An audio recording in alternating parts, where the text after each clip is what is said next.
every single time during late August, early September, and by years I mean since 2014, we as NASCAR fans come together, well, some of us, to try and to come up with a perfect playoff grid to see who will win the NASCAR Cup Series Championship and take home the Bill France Cup. And today probably might be my favorite year of doing the playoff grid because we got a lot of surprises that I have. Some of y'all probably not going to agree with it, and I don't blame you. Regardless, I don't think anyone is going to get this playoff grid right, but that's what makes it fun. We don't know what's going to happen, so let's not waste any time and jump right into it. Let's take a look at the 16 drivers that will contend for the 2021 Cup Series Championship. And by 16 drivers, really only 8 have a shot. So Kyle Larson, with his 15 playoff points when he won the regular season championship at Daytona last weekend, gives him a big boost into the round of 16. He is on top of the board.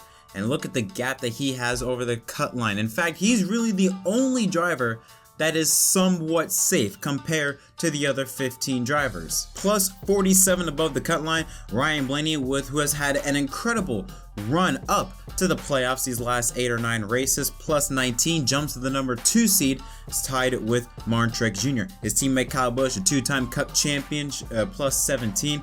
Chase Elliott, the defending champion of the series, in 5th place, plus 16. His teammate Alex Bowman, plus 10, as well as Denny Hamlin in the 11 car. William Byron, plus 9. Logano, plus 8. Keselowski and Kurt Busch plus 3, and Christopher Bell, he technically holds a tiebreaker. He is plus 0. Him, McDowell, and Almirola are all 3 tied, but like I said, Christopher Bell does have the advantage. He is the last driver that holds on to the 12th position that would advance to the round of 12. Michael McDowell, Almirola, they're the first 2 out. -0. Tyler Reddick -2 in the 15th position, and Kevin Harvick enters into the playoffs from being number 1 last year to now being the final seed in the playoffs, 16th place, -3. Now, we all know how the playoffs work. Well, now some of us know how the playoffs work. If you're new here, if you're new to NASCAR, you don't know how it works, I'm explaining it to you. There are 16 drivers, like I mentioned, in the playoffs, and there are 4 rounds. The round of 16, round of 12, round of 8, and the championship 4. After 3 races, the bottom 4 are eliminated. The only way you can advance, if you want to automatically advance into the next round, you have to win the race. If not, make sure you're above the cut line and you're not part of the bottom 4. The same process continues with the round of 12, bottom 4 eliminated, up until the championship 4. In championship 4, there are no more points. Whoever finishes ahead of the other in a winner-take-all format, whoever finishes ahead of the other 3 drivers is the champion. So let's take a look now at the playoff picture. This is what it looks like. These are the 16 drivers. The round of 16, in my opinion, is quite possibly the toughest round. 3 completely different races, completely different setups, but 3 exciting events. Now, the interesting part about the round of 16 is that this is the only round where the drivers will use one package, the 750 horsepower package. We start off this weekend at Darlington Raceway for the Southern 500, a very unique 1.3 egg-shaped mile oval. Next weekend, after that, we go to the 3/4 of a mile short track of Richmond Raceway, and then we end off the round of 16 on the high half-mile bank of Bristol Motor Speedway. Now let's start off with the drivers I think are automatically, they're going to advance, no issues, nothing like that, into the round of 12. If you are a fan of these drivers, Larson, Hamlin, Elliott, Truex, Blaney, Kyle Busch, and William Byron, congratulations, I think you have an automatic spot into the next round. Now, just to preface this, I am not going to pick who I think is going to win. That's for, the race day videos. That goes week by week. I'm just picking the drivers I think are going to advance. Alex Bowman. Now, the thing is with Alex Bowman, he has rather been the most inconsistent driver, I think, at Hendrick Motorsports. The only saving grace I have for why Alex Bowman would be advancing to the round of 12 is because when you take a look at his record this year, including last fall at Bristol, it's not that bad. He won at this type of track. Darlington is a steep type of track, kind of similar to Dover, a race he ran really well and won at. I just think the Hendrick power, that 48 team has been a lot stronger, although not been as consistent. He has been slightly more consistent than his teammate William Byron in the lead up to the playoffs. In the last 10 races, he has had better momentum in terms of average finish as well as average points than William Byron. And William Byron has had a really solid 2021 regular season. So because of that, I think if you're going to pull Byron, you also got to pull Bowman into the round of 12. All right, so we got Larson, Hamlin, Elliott, Truex, Blaney, Kyle Busch, William Byron, and Alex Bowman. We got 4 more spots up for grabs. Well, I can tell you the 2 drivers that aren't going to make it, and that is Michael McDowell, which I know why he's in the playoffs, but at the same time, he shouldn't be, but whatever. He's out, as well as Eric Almirola. Look, I know, Eric Almirola, he had that win out of absolutely nowhere at New Hampshire, leading up, I think 3 or 4 races before the playoffs were to even begin. And even though he's improved greatly, I mean, the last 10 races, he had an average finish of 14.1, which is better, than the first, I think the 10 to 15 races before, the last 10 leading up to the playoffs. But I mean, when you look at the average points in the last 10 races, it is still the 4th worst out of anyone in the playoff grid, 25.2. I mean, only Joey Logano, Christopher Bell, and Michael McDowell have had worse average points. So because of that, I just don't see him moving on. I mean, when you look at the types of tracks we're coming to, Darlington, Richmond, and Bristol, and when you look at the last time Eric Almirola raced at the 3 races we're coming up, haven't been that good. I mean, the 3 races, he's only had 1 top 10 in those 3 races with an average finish of 19.7. When you consider his recent record at the 3 racetracks, on top of that, his record this season, it just wouldn't make any sense for me to put Eric Almirola in the round of 12. So he and McDowell, first 2 out.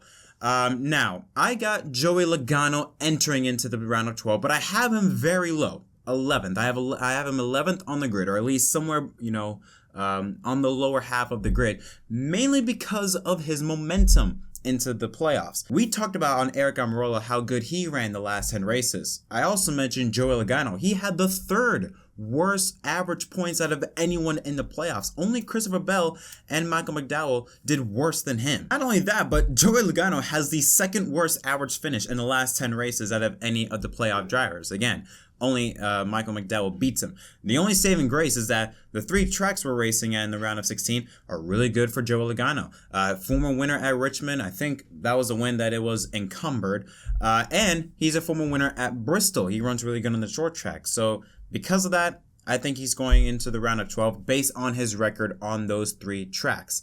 But if you were taking a look at the last 10 races and how good Logano has been, that's why I have him so low. He has, good success at those 3 racetracks, but he hasn't had a lot of recent success. That's why I have him so low. Another driver that I have going into the round of 12, but somewhat below the cut line, is Christopher Bell. Bell, again, like Logano, horrible in terms of average points, but he does have a slightly better average finish with the 15.9. Still kind of below Eric Almirola. But Christopher Bell, he does have those 2 short tracks that really favor him, Richmond and Bristol. We know how good Christopher Bell can run on the short tracks. I mean, when we look at Christopher Bell's recent stats in the round of 16, again, not that bad. From this year's Darlington race and Richmond race, and including last fall's Bristol race, he had an average running position of 11.1. And if you don't know what average running position is, that is basically how good a driver has been overall during a race. Because there's a lot of times where a driver may lead a lot of laps but finish 39th, and the results really don't show how fast a car really was. An average running position helps determine how good a car was. And in the last 3 attempts at these tracks, Bell had an 11.1, which is, like I said, inside the top 10 for best average running position out of anyone in the field, in the Cup Series field, and had the 12th best driver rating out of anyone in the field. So again, that's another reason why I have Christopher Bell below, so far low in the round of 12. I think he's going to make it because he's had a pretty solid season, not the best, clearly, once when we showed you the statistics, but he has had some good runs in the last few races leading up to the playoffs. A lot better than Eric Almirola, a lot better than Michael McDowell. So I think because of that, I think with that JGR help, they have improved on their speed as of late to really help challenge the Hendrick cars. I have Bell advancing. Now, another driver that I have advancing into the round of 12, and I think he's going to take up the final spot, Kurt Busch. Now, Kurt Busch, I don't think anyone has really talked about how well Kurt Busch has been these last 10 races leading up to the playoffs. We know he won in Atlanta, But overall, some might view Kurt Busch's season as a bit of a disappointment.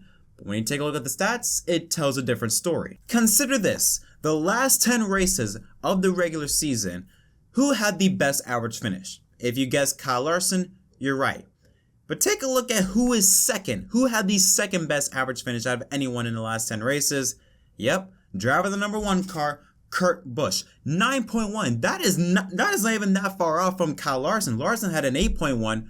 Kurt Busch is just one position lower at a 9.1. He's better than Brian Blaney. Even besides Blaney's two wins in the last 3 races, the success that Blaney's had in a short amount of time, Kurt Busch still better than him, better than Elliott, better than Hamlin. It's really surprising about how consistent Kurt Busch has been leading up to the playoffs. He is also the 4th best driver in terms of average points at a 33.7. Only Elliott, Hamlin, and Larson beat Kurt on that. So incredible average finish and an incredible average amount of points. So he's running really strong. He's not just, being at the right place at the right time. He is throughout the entire race putting up some very strong numbers. And he has had the 6th best driver average at a 92.68. So when you look at all of those statistics leading up to the playoffs, and also consider the fact that Kurt Busch has had recent success on some of these racetracks. He's a former winner, especially at Bristol. I think he won there back in 2018. That's his latest win. A lot of success at Bristol, has some good success at Richmond as well as Darlington. Because of that, I think all the signs lead to a no-brainer: Kurt Busch advancing to the round of 12. I also have Brad Keselowski out in the round of 16. Very similar to his teammate Joey Logano. He won a race early in the season at Talladega, but since then he has done really nothing. Keselowski's not that far off from Logano. He's had the 4th worst average finish in the playoffs leading in terms of the last 10 races, a 16.5, just under 26 points that he's averaging in those last 10 races, and a driver average of 81.49. In the last 10 races, he has only finished inside the top 5 2 times. Only 5 top 10 finishes. And in fact, in 6 of the 10 races, he was inside the top 20. So I think because of that, I just think when you look at, again, very similar to Logano, but only because Logano, I think, has better recent records than Keselowski. And I think Logano can put up some speed in the round of 16. That's why I have him moving on and Keselowski out in the round of 16. And now, it's come down to 2 drivers up for grabs for the final spot for the round of 12. Kevin Harvick and Tyler Reddick. This was probably the toughest decision because it was going back and forth. There were so many things that led to Reddick's direction. There were so many things though that also led to Harvick's direction. But after much consideration, I decided to give the final spot to Kevin Harvick. And we're going to talk about Kevin Harvick a little bit more. But here's why. First of all, let's take a look at the recent races regarding the 750 horsepower package. And we're only going to be talking about ovals. A lot of the high horsepower races this season have been done on the road courses. We're going to look at the last 3 races on the 750 package: Nashville, Dover, and Darlington. Those 3 races, surprisingly, Kevin Harvick has had the 3rd best average finish, a 5.7 average finish, and 40.3 he scored on average points. That is also 5th most, or at least, 6th most out of any of the playoff drivers. So 3rd best average finish, 6th best average points. A driver rating of 105.03, I should say. 105.03. That is also 3rd best out of anyone in the playoff grid in the last 3 oval races of the high horsepower package. Even in the last 10 races overall, including the 550 horsepower package, again, Harvick beats him. 11.3 average finish for Harvick compared to a 13.2 for Tyler Reddick. Now, the only slight thing is that Reddick does beat Harvick, although very slightly in terms of average points. That and the driver rating. Tyler Reddick, again, has a slightly better driver rating than Kevin Harvick. 87 for Harvick, 87.93 for Reddick. But that is including the 550 horsepower package. We're not talking about that. The 550 is basically extinct for the round of 16. It doesn't matter. That's why I wanted to look at the 750 package only. and Harvick beats him by a mile. On top of that, I know we shouldn't really go based off of recent success or, previous success because Reddick is so new in the Cup Series compared to Kevin Harvick, but still, round of 16, he won Darlington last year as well as Bristol, Kevin Harvick did. So Kevin Harvick has extremely recent success, at least 2 of those 3 tracks compared to Tyler Reddick. In fact, Harvick won 2 races at Darlington last year. He also won the first race that NASCAR returned back in May, as well as the Southern 500. But there's also this little statistic, and I think we need to take a closer look at Kevin Harvick. But there's another reason why I have Harvick advancing to the round of 12, beating out Tyler Reddick. Mainly because I think a lot of people could be sleeping on Kevin Harvick. I know we talk about his season and how dreadful it has been, but we compare that to 2020. In 2020, he won a third of the season, 9 races, of course. When you compare this year to last year, you would think Kevin Harvick has had an abysmal year. But, and this is a huge but, when you compare Kevin Harvick to his previous years besides 2020, especially one year in particular, it's not that bad, or at least not as bad as some of y'all think. This is statistically Kevin Harvick's worst year since 2014. Does that year ring a bell? Of course it does. That was the year that Kevin Harvick won the championship. And when you compare Kevin Harvick's 2021 season to his 2014 season, it's actually surprisingly similar. And I even beg to argue to say that Kevin Harvick is having a better year in 2021 than he did in 2020 or 2014. Look at the stats. So, we know he won 2 races very early on in 2014, Phoenix and Darlington. But look at the amount of top 5s Harvick has. In 2014, he had 8.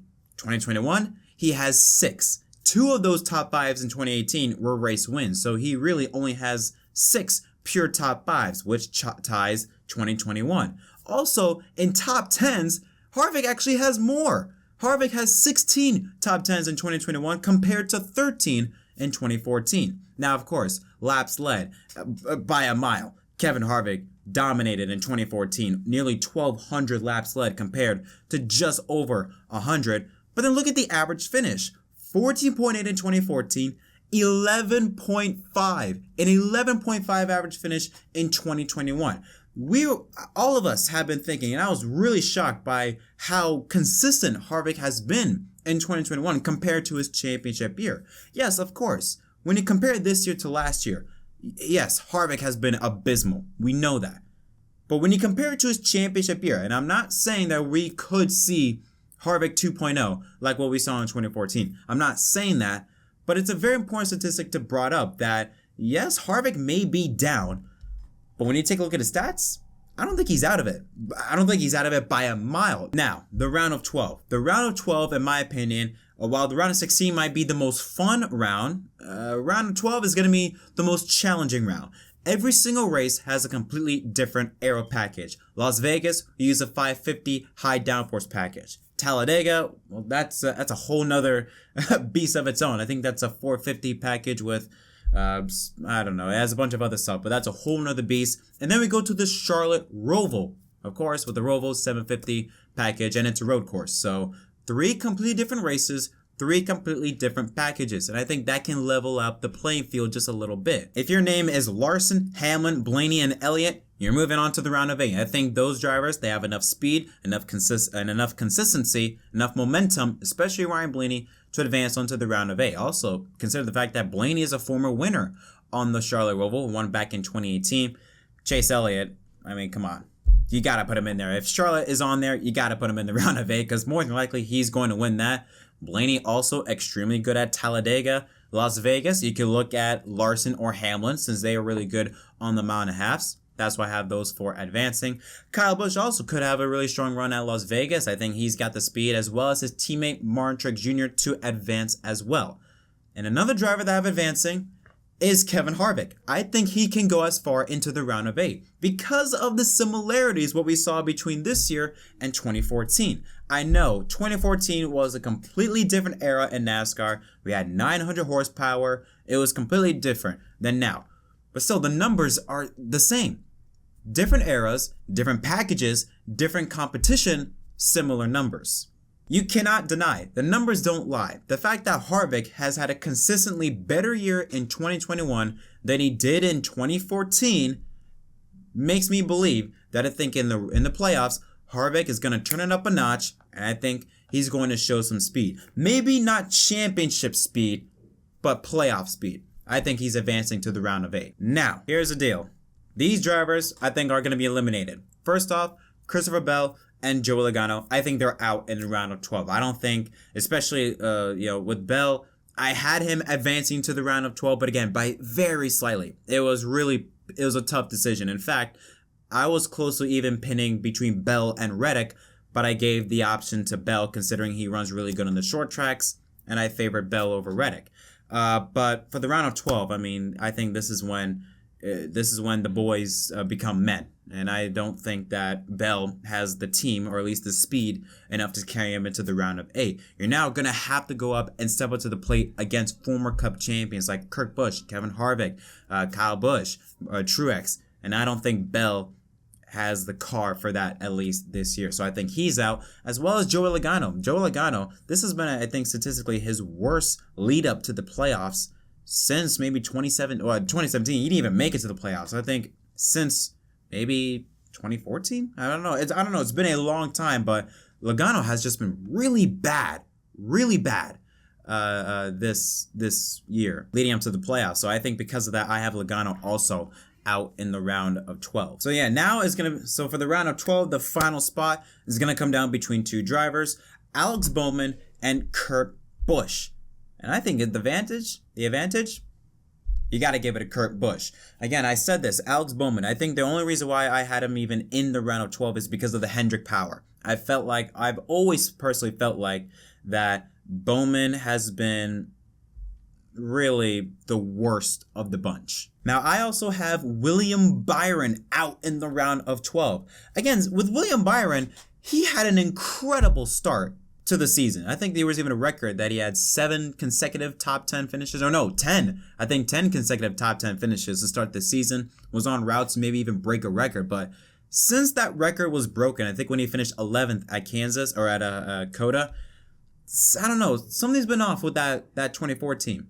And it has showed. Last 10 races, a 17.1 average finish. He has only finished inside the top 5 in 3 of the 10 races, and has only been inside the top 20 in 6 of the 10 races. So, kind of very similar to what we talked about with Brad Keselowski back in the round of 16. He has had a lot of success to begin the year, but again, you're not showing anything leading up to the playoffs. And if you're not showing anything, not showing any speed, not even glimpses of speed, then I'm not confident in you moving on closer and closer to the championship. Because again, you're gonna have some tough competition. You're going up against Kyle Busch, Ryan Blaney, Truex, Elliott, Hammond, Larson, even Kevin Harvick. You're going up against strong guys that have put up some strong numbers. Harvick has had a better run up to the playoffs than William Byron has. I mean, even Eric Almirola has had a better lead up to the playoffs than William Byron. The only reason why, again, I had Byron advancing was because I think he has that Hendrick speed, that Hendrick power. I think is going to help him move on. But in terms of the speed of the 24 car itself, I don't think it's going to get him that far. That's why I have him out in the round of 12. The other driver I have out at the round of 12 is his teammate Alex Bowman for basically the exact same reason. Now, granted, to be fair, Alex Bowman, way better than Byron. Inside the top 10 for 5 of the 10 races. Inside the top 20 for 9 of the last 10 races. And has an average finish of 11.9. Not too shabby. That is 7th best of the playoff field. A driver rating of 87.21, just around the middle. So again, a lot better than William Byron. I've always personally felt like that Alex Bowman was the least consistent driver from Hendrick Motorsports. I mean, look at his stats this year. 6 times, only 6 times, has he finished inside the top 5. Half of those top 5 finishes were wins. So only 3 pure top 5s, 13 top 10s. Only half of the time he was inside the top 10 this year at an average finish of 14.1, and he's only led 151 laps. Even Kevin Harvick is not that far behind in terms of laps led, but still, when you look at, it's not a bad year by any means, not a horrible year, but if you were to take away the wins, it's just meh. It's an alright year. Not fantastic, not great, not bad, just meh. So now this is what the round of 8 looks like. Kyle Larson, Denny Hamlin, Ryan Blaney, Chase Elliott, Kyle Busch, Martin Truex Jr., Kurt Busch, and Kevin Harvick. Now the round of 8, in my opinion, is the most tame round. I know it's kind of weird to say the round of 8 is the most tame round, but I mean, when you think about it, round of 16, the round of 16 and the round of 12, each race the next week is completely different from the previous week. The round of 8, at least 2 of the 3 races are mile-and-a-half tracks. Then we got a short track to end off the round of 8. Texas, Kansas, and Martinsville. Now this was a very tough decision. I mean, extremely tough. 5 or 6 drivers you could put in the championship for. I personally believe Kyle Larson, if we do not get another Kevin Harvick situation, and I hope we don't, even though I know that'd be a banger video and I get a lot of views off of that. I don't want to do that. So I'm going to hopefully pick Larson to make it to the championship 4, not have another Kevin Harvick last year situation. He will contend for a championship in Phoenix. Alongside with them, his teammate Chase Elliott, he's going to defend his title in Phoenix. Reason why is because when you take a look at the averages that I took from the stats. So what I did for the round of 8 to determine who stacks up against who, I did the last 3 Martinsville races and the last 2 Kansas and Texas races. And what I found was this. Chase Elliott has the 3rd best average finish. And in fact, when you take a look at the overall ranking, when you consider wins, top 5s, top 10s, and all that stuff, Chase Elliott ranks number 1, but he has the 3rd best average finish at a 7.3. He does have that win last year at Martinsville. Of the 7 races that I took from the stats board, he has finished inside the top 5 in 4 of those 7 races, 5 top 10s, and 6 top 15s. So he has been extremely consistent up front. His average running position is 4th best with a 7.7, and on top of that, he's got an incredible driver rating of 110.4, which ranks 3rd on the grid out of anyone in the NASCAR Cup Series from those 7 races. So that's why I have Chase Elliott advancing. Barely, but I have him advancing, which leaves us 2 spots up for grabs for 6 drivers. Well, I can take out 3 drivers. Truex, Harvick, and Kurt Busch, you're out. Now, Truex might be a bit surprised to some, but I just don't see Truex having the speed to be able to contend for a championship. I think he's going to have a solid playoff run, but I just don't see him contending for a championship. Kurt Busch and Kevin Harvick, also not the speed. I do believe Harvick, based off of previous success and the fact that he's statistically had not that bad of a season when you compare to Harvick's previous years, excluding 2020, but even though I think he's going to have a solid playoff run, the fact that he's even this far is kind of shocking. But I don't see him contending for a championship. I think if you're going to go for the championship 4, you have to be the best. You have to be one of the best throughout the entire year. Harvick has not been that. Neither has Kurt Busch. Neither has even Martin Truex. Yeah, he had a solid start to the season. I think he became the first driver to win multiple races in 2021. But the last half of the season, he hasn't done that much. Again, just like some other drivers, they've had flashes, they've had moments of good runs, but they were nowhere near as good as they were at the beginning of the year, like William Byron. Incredible start, but did nothing after in the second half, which leaves us for 2 more spots and 3 more drivers. This one was a tough one. Ryan Blaney. I think he's going to make it to Phoenix. I really do believe so. When you consider the fact on how strong he has been, especially in the second half of the year. I think he's had an average finish of 6.8 or 6.6, something of that nature. 9.7. He has had an average finish of 9.7 in the last 10 races coming up to the playoffs, which is the 3rd best, right behind Kurt Busch. 3rd best out of anyone, including those 2 wins at Michigan and Daytona. But also, look at his round of 8 numbers. They're actually quite shocking. Ryan Blaney has the 4th best average finish out of anyone from those 7 races, out of anyone in the grid, with a 7.7. 3 top 5s and 5 top 10s in those 7 races. He also has the 2nd most average laps led and has the 2nd best average running position from those 7 races with a 6.2.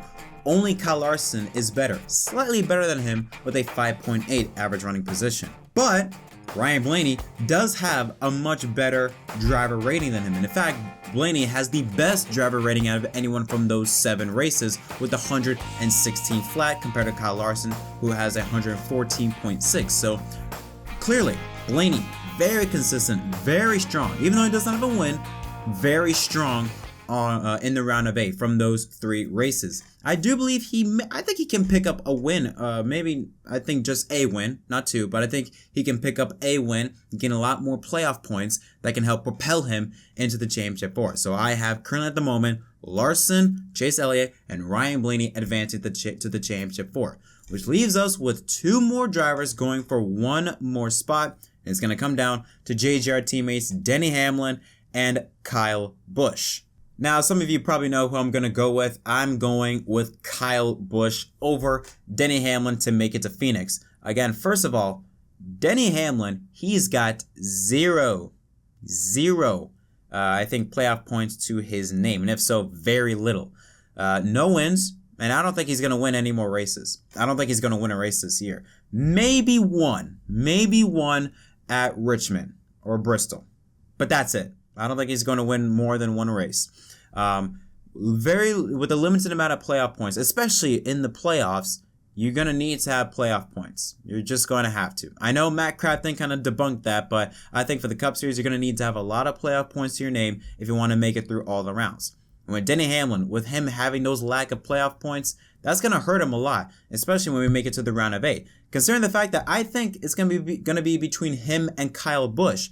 Look at Kyle Busch's stats in the round of 8. Again, we look at those 7 races. He has the 2nd best average finish, even better than Chase Elliott with a 7.0 flat. He has 2 wins to his name. Remember, he won last year at Texas in the fall and won at Kansas earlier in the year. So he's got 2 wins to his name. He's got 4 top 5s and 6 top 10s. Only 1 time did he finish outside the top 10. And I believe that was at Martinsville last year when he got wrecked by Kevin Harvick, if I'm not mistaken. I could be wrong about that. But outside of that, Kyle Busch has been extremely consistent at those 3 tracks in terms of recent years. He has had a 10.1 driver rating or average running position in those 7 races and has a 7th best driver rating, but that is still miles better than Denny Hamlin. Denny Hamlin, last year in the round of 8, wasn't all that good.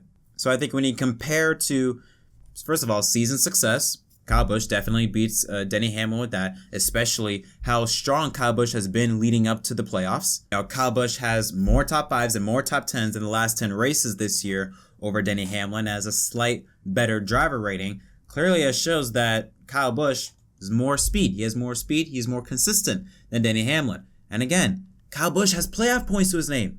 Hamlin's got nothing. And I think in a situation like this, it's going to come down to maybe 2 or 3 points. And I think that's why I'm going to give the advantage to rowdy Kyle Busch. The thing is, and it always happens in these, every single year in the Championship 4. Yes, there are 4 drivers in contention, but really only 2 have a shot. While I do think Blaney and Kyle Busch, they're going to make it to the Championship 4, I firmly believe that. I don't think they're going to contend. So you don't have to cross them out, but I just don't see them contending. We could have a 2016 moment and have the worst driver of the Championship 4 end up winning. That could happen, but we're going by nothing happening, only based off of speed. And I think it's going to come down between Chase Elliott and Kyle Larson. When you really think about it, that's been really the theme of the year. Yes, later in the regular season, there were a lot of talks between Larson and Hamlin for who would win the regular season championship. But if you ask me, I've always felt like the battle, especially the second half of the year, has been between Chase Elliott and Kyle Larson. Some days Larson would get the upper hand, other days it'd be Chase Elliott. Lately it has been Larson, but sometimes Elliott would beat out Larson, so it can go back and forth.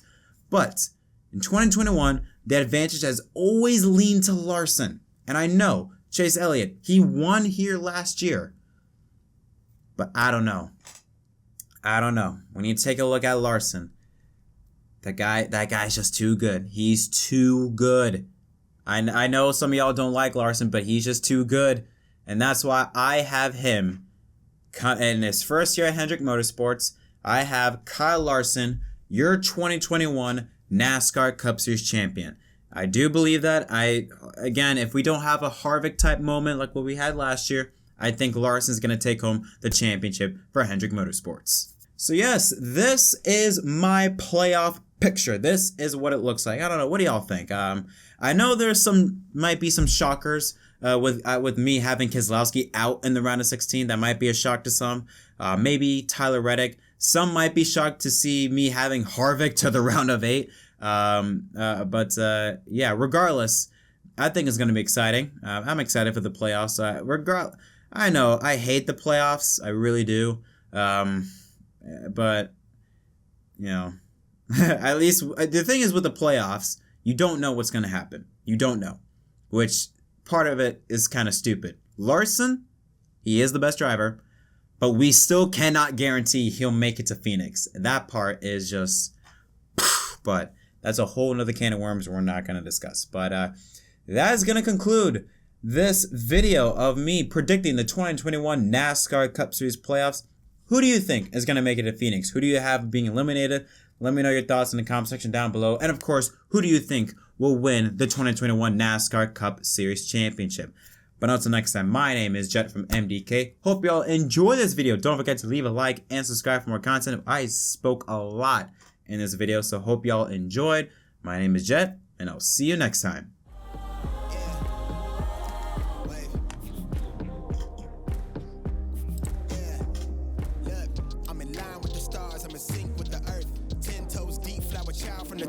I never switch sides, like even when I die, I'ma ride for the squad, let her ties in the hearse. I've been on the vibe, kinda hard to describe. I'm in between, I'm good and it's fine, but I'm tired of the grind. Then I come alive in the night to realize I'm in the middle of the time of my life. I'm never so packed for